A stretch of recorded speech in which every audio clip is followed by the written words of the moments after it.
सौतेली माँ की कहानी। श्याम एक छोटे से गांव में अपनी बेटी पूजा के साथ रहता था।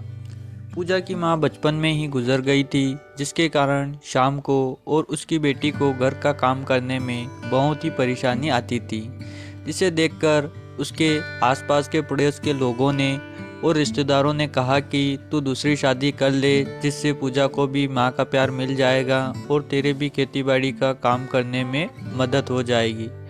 तभी वहाँ पंडित जी भी आ जाते हैं और उनसे कहते हैं कि पास के गांव में ही एक अच्छी सुंदर सुशील लड़की है जिसका नाम आशा है। अगर तू हाँ बोले तो मैं आगे की बात करता हूँ। तो शुभम कहता है, ठीक है, अगर आप सब जिद कर रहे हैं तो मैं दूसरी शादी कर लेता हूँ। तो फिर शुभम की शादी के 1 साल बाद आशा एक लड़की को जन्म देती है। आशा पहले तो पूजा का ठीक से ख्याल रखती थी, पर जब से आशा को बेटी हुई तब से वह उसके साथ भेदभाव करने लगी और पूजा से घर का सारा काम करवाती थी और उसे टाइम पर खाना भी नहीं देती थी। और एक दिन पीने का पानी खत्म हो जाता है तो आशा पूजा को कहती है कि गांव के पास के कुएं से पानी लेकर आ, नहीं तो मैं तेरी डंडे से पिटाई करूंगी। तो फिर पूजा घड़ा लेकर कुएं से पानी भरने जाती हैं, पर घड़े में ज़्यादा वजन होने के कारण वह सही से चल भी नहीं पा रही थी। तो उसे देखकर पड़ोस के चाचा कहते हैं कि तू घड़े के वजन के कारण लड़खड़ा रही है, कहीं तू नीचे ना गिर जाए, नहीं तो तुझे चोट लग जाएगी।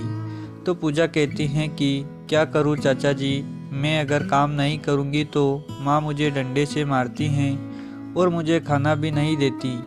तो चाचा कहते हैं कि तुम्हारे पापा कहाँ हैं, मैं उनको इसके बारे में बताता हूँ और उनसे बात करता हूँ। तो पूजा कहती है कि पापा तो काम के सिलसिले से शहर में गए हैं। तो फिर 2 दिन बाद शाम भी बाहर से घर आ जाता है और अपनी पत्नी व पूजा के लिए केले लेकर आता है और उन्हें खाने के लिए दे देता है। तभी वहाँ पर वह पड़ोस के चाचा भी आ जाते हैं। शाम से कहने लगते हैं कि तू कैसा बाप है, पूजा के खेलने कूदने की उम्र में तू उससे कितना सारा काम करता रहता है और उसकी सही से देखभाल भी नहीं करता है। पर शाम को इसके बारे में कुछ भी पता नहीं रहता है, क्योंकि शाम काम में व्यस्त होने के कारण ज़्यादातर घर से दूर ही रहता है। तभी वह अपनी पत्नी को डांटते हुए कहता है कि तुम्हें शर्म आना चाहिए, छोटी सी मासूम बच्ची से काम करवाते हुए। मैंने तुमसे शादी इसलिए की थी कि ताकि पूजा को एक माँ का प्यार मिल सके और उससे कभी भी माँ की कमी महसूस ना हो। अगर सोचो कल तुम्हें कुछ हो जाए और तुम्हारी सगी बेटी को कोई कष्ट देगा तो तुम्हारी आत्मा को कितनी तकलीफ होगी।